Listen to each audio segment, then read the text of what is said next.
Thank you very much for joining us today. My name is Ian Scott, and I am the founder of Scott Legal. Today, we are going to talk about moving from a non-immigrant visa to a green card and exactly what some of those options are. Before we get started, just a little bit about Scott Legal. Scott Legal is a full-service immigration firm, and we do help clients process visas in both the non-immigrant visa category and the green card category.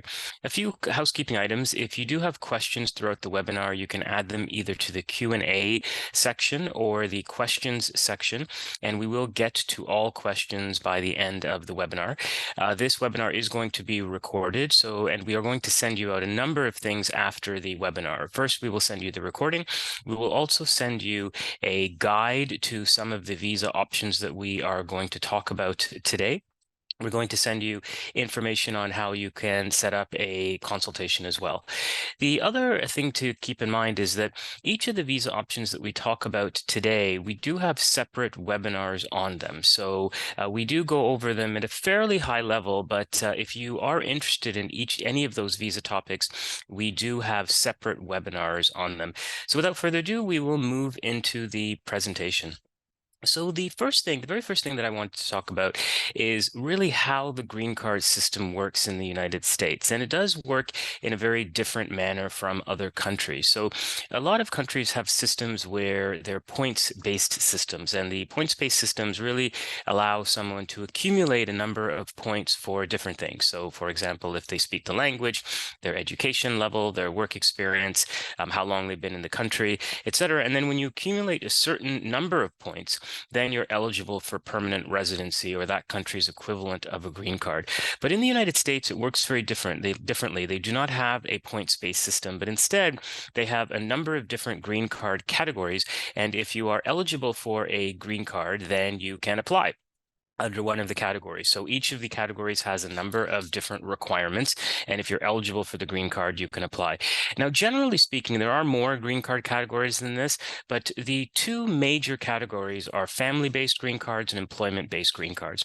And under family-based green cards, they're further broken down into two categories, that being immediate relatives and preference categories. An immediate relative category is really something that it's the easiest way to get a green card.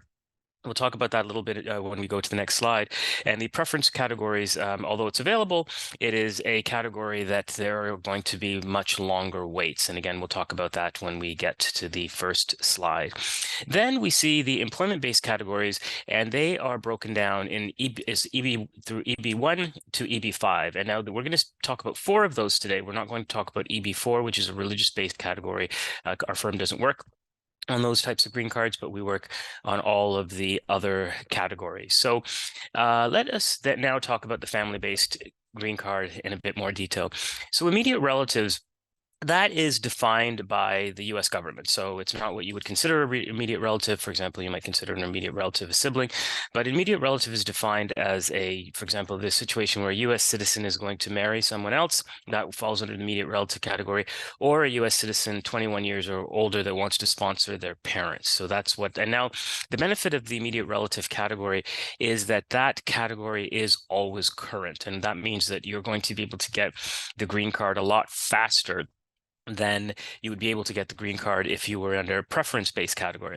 Now, preference-based category, those are broken down F1 through F5.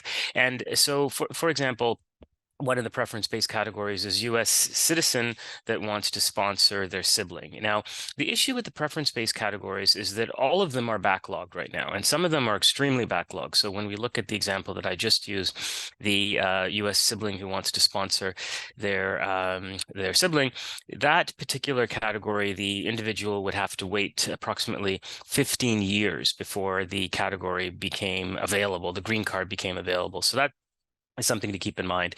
Now, and so when we're thinking about that, and we're thinking about moving from a visa to a green card, we do have a lot of individuals who, who have green cards or who have non-immigrant visas. So they might be on a TN visa, they might be on an E2 visa, they might be on an H1B, and they meet someone in the United States that they decide that they want to marry, right? So that happens, and then they can apply for the green card under the immediate relative category, right? So that is that, and they could probably have the green card within a year. Now, if the same person that was on a visa, let's say that they had a sibling in the United States, or there are other categories, and they wanted to try and apply under the preference-based categories, they would have to maintain their non-immigrant status during that time, because when you just by virtue of applying for the green card, you're not really afforded any any specific benefit, any specific benefit. So you would have to wait, and you would have to maintain your underlying status. So the backlogs are something definitely to keep in mind when you are looking at which option you have available to you. Now, the next thing that we're going to talk about is the process for applying. And this process really applies to any green card. So any green card, there's going to be either going to be a 2 or 3 step process. So the first part of any process is going to be making sure that you meet the requirements. So in the family-based model, we're going to see that we file an I-130, and let's say that you're marrying a U.S. citizen, the requirement is going to be that the relationship is a bona fide marriage. If you are sponsoring your brother or your sister, the requirement is going to be that the person actually is your brother or your sister. So that's the first part. And now the second part, keep in mind, all of these green cards work the same way, in the sense of there's a first part and a second part, and then some cases a third part. The second part, the individual's either going to be applying for what's called a adjustment of status, or they're going to be doing what's called consular processing. And when they're doing adjustment of status, it means they're in the country and they're looking to get the green card from within the country. And if they're doing a consular processing route, they're outside of the country, or they're in the country and they want to get the green card outside of the country. And there are definitely reasons for that. So now the third part of the process is sometimes, and for example, if you are sponsoring a individual through marriage, then after a couple of years, you have to go back to the government and prove that the marriage was legitimate. So what happens is, in some of these green card categories, someone is issued what's called a conditional green card, and then they have to come back and prove that they've met the conditions.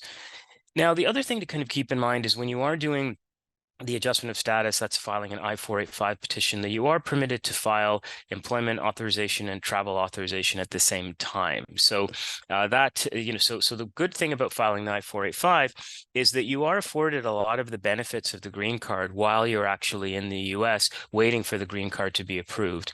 Now, that's, now the important thing to keep in mind, though, is that the only way you can file the I-485 is, or even start consular processing, is if the category is current. So it goes back to what I talked about earlier. If you're under the immediate relative category, the category is always going to be current. But if you're under a preference-based category, you may have a significant wait. Now, this discussion that I just had with respect to the backlogs, this applies to all categories. So even when we move into employment-based categories, we know the exact same discussion. The question has to be asked is the category current before you can move to the second or third part of the green card process?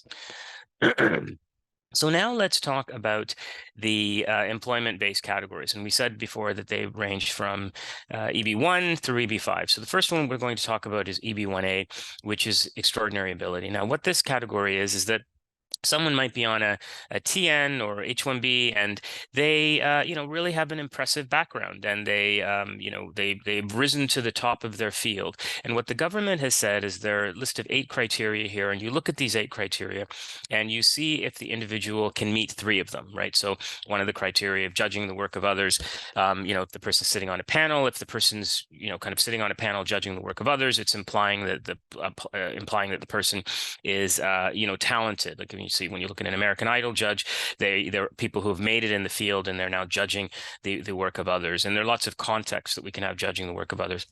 Same thing if someone is making a high salary in comparison to their peers, then, that might indicate that the person is, quite exceptional in their field. So we look at these, and if you can meet 3 of them, then you may be eligible for this particular criteria, this particular visa category.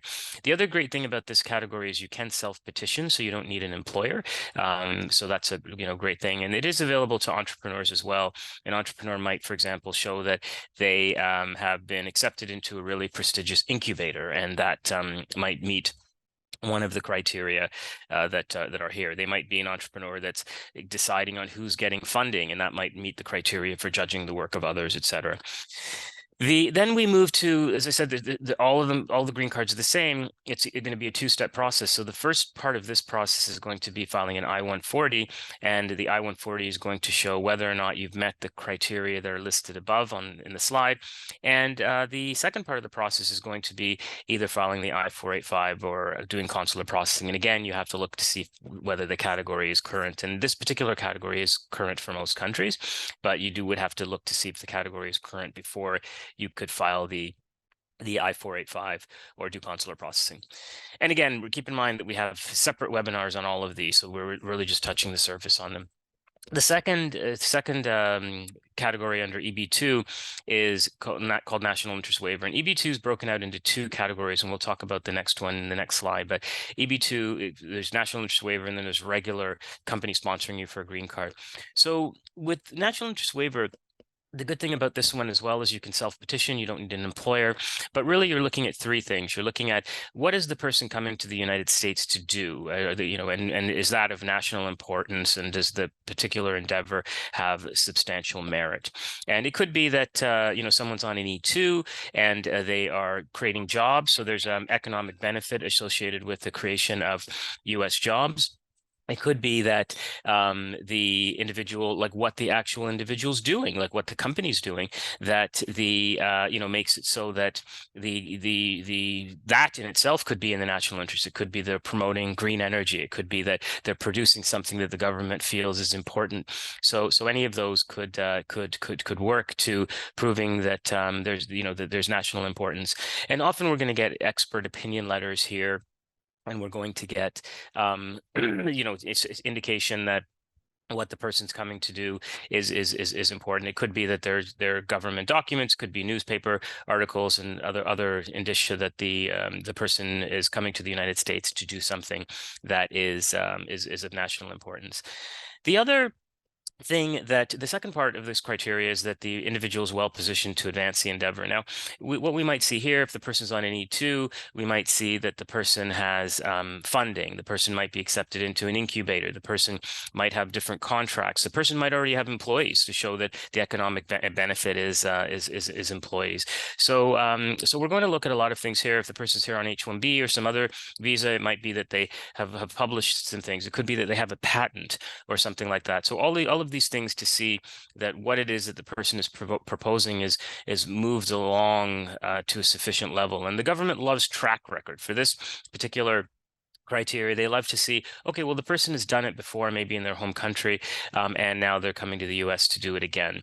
And then the third criteria is really just the government should waive the labor certification, and that is often we're going to look at the first two criteria here, and then anything else exceptional that the individual has done. The other thing to keep in mind for this particular criteria is that it does fall under EB2, the general EB2 criteria. So in order to even be considered under this criteria, you have to have an advanced degree, which is a master's or higher, or equivalent, and the equivalent is a bachelor's degree plus 5 years experience, or qualify under exceptional ability. So there are a number of criteria, and if you meet three of them, then you can qualify under exceptional ability. And it's either or. So if you have an advanced degree, if you have a master's degree, then you can stop right there, and then you can move to the three criteria that are listed at the top of the slide. Now we move to EB2, EB3, and now what these ones are just a company sponsoring someone for a green card, right? So this is very, very popular. So we don't, when someone's on an E2, the E2 company can't sponsor that person or their spouse. But what we do see a lot is, someone's on a TN or an H-1B visa, and then the company decides that they want to hire this person full-time, or L1, and they want to hire this person not full-time because the person's already working full-time, but long-term, and then they decide to sponsor them for a green card. So that it's very, very popular, and probably the most common way that people get green cards in the United States, especially through employment-based methods. And what happens here is you first have to do the company has to do something with the Department of Labor, proving that there are no qualified U.S. people to take the job. So it can be a little bit of a long process. Then they are going to file the I-140 and then I-485 or consular processing. depending on which one. And it's to say the EB2 that we just talked about, national interest waiver, it's exactly the same process, that it's going to be an I-140 that's filed, proving that the person has met all of the aspects of national interest waiver, and then I-485 and or consular processing. So the next type of green card that we see individuals moving towards is EB5.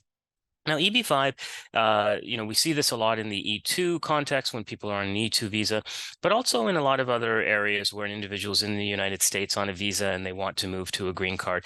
And what this is a green card based on investment. So you're going to be either investing 800,000 or 1,050,000 in what's called a new commercial enterprise. So a lot of the times people will invest in a regional center, like let's say that a company is deciding, oh, I'm going to build a hotel and I'm going to get an investment from a number of different investors and I'm going to raise capital, and that might be an eligible project. But a lot of our E2s that we move to EB5, they are doing this based on their own investment. So so that's another mechanism to to get EB5. So that is and we do a fair number of moving people from E2 to EB5 based on their own businesses. The investment can be made over time, so it doesn't have to be made all at once, but it does have to be money that comes from your personal funds. It can't be money that the business is generated. And there are quite a few differences between E2 and EB5 in that E2, the analysis of source of funds is going to be quite minor compared to EB5, and even the types of things that you can include in your investment are going to be very different under E2 than EB5. So definitely, EB5 is a very complex area, so it does require that you sit with a qualified immigration attorney to be able to go through and assess eligibility for it.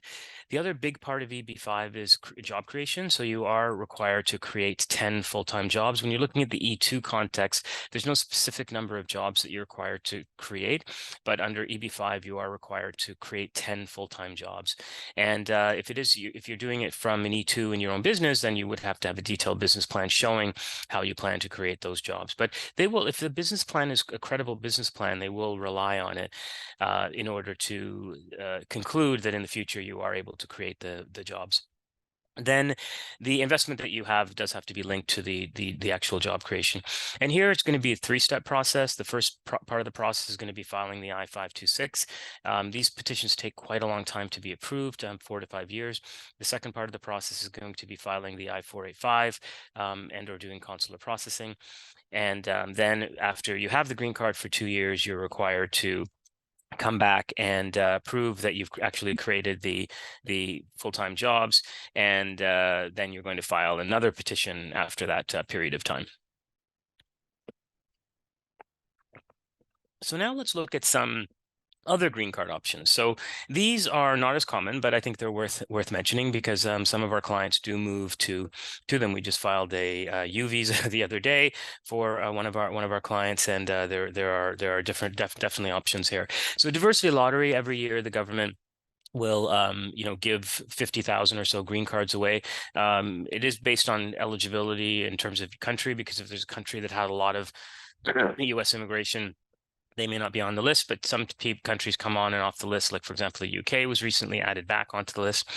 But then there are also some humanitarian-based green cards, like helping people with the police with a crime, if you are a victim of spousal abuse, things like that. That are possible. And then we're always kind of helpful or hopeful for immigration reform.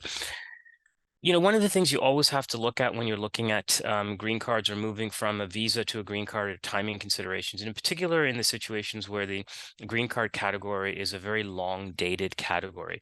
So something like EB5, for example, and because you do have to make sure that you are maintaining your underlying status, and consider all of this in the context of which categories are current and which ones are not. The other thing you have to worry about is that there's some visas that are dual intent, like H-1B and L, and some that are not, like E and TN. And if you're on a visa that's not dual intent, then you have to be conscious of renewing that visa while you're in the green card process. So it does require some strategy. And then we also have situations where people are, kind of looking at two different strategies, like so maybe applying for two different green cards at the same time. And I think that the key here is planning. I think planning is definitely key with respect to this. So that really covers the crux of the actual presentation, and we're going to move to the questions that we have here. Okay, so if I come to the US on an E2 visa, how can I apply to change status from the US to EB5 green card? So a couple of things. So if you're in the US on an E2 visa and then you decide that you want to apply for an EB5, then you would just apply, file an I-526 petition, and as long as you've met the criteria of investing the 800,000 or 1,050,000, you could certainly apply. And the good thing is that as long as you are, just depending on which country you're from, if you're from most countries, as long as it's not India and China, because those are delayed, then you can immediately file the I-485 petition at the same time. And then if you're investing in a either a regional center or a rural area or high unemployment area, then even if you're from India or China, born in India and China, you can still file the I-485 at the same time. So that that's how you would do that if you're moving from E2. How much fees for EB5 and E2 visa? So definitely send us an email and we'll send you we will definitely send you information on fees. My lawyer is not licensed in the US. Can he still represent me, apply for me? So in order to apply to do any legal services in the US, you have to be a lawyer. So I'd say no, that legal work could and should only be conducted by by a lawyer. So great. So that looks like we've covered all of the different questions. Let me just make sure here. Yes, we've covered all the different questions. So again, what you're going to get, probably it won't be until next week because slow down. I don't think it'll go out today, but this was recorded. So you will get a recording of the webinar. You'll get linked where you can set up a consultation. You'll get some guides. And then you'll also get the PowerPoint presentation that I went over. But definitely happy holidays to everyone, and thank you for joining us today.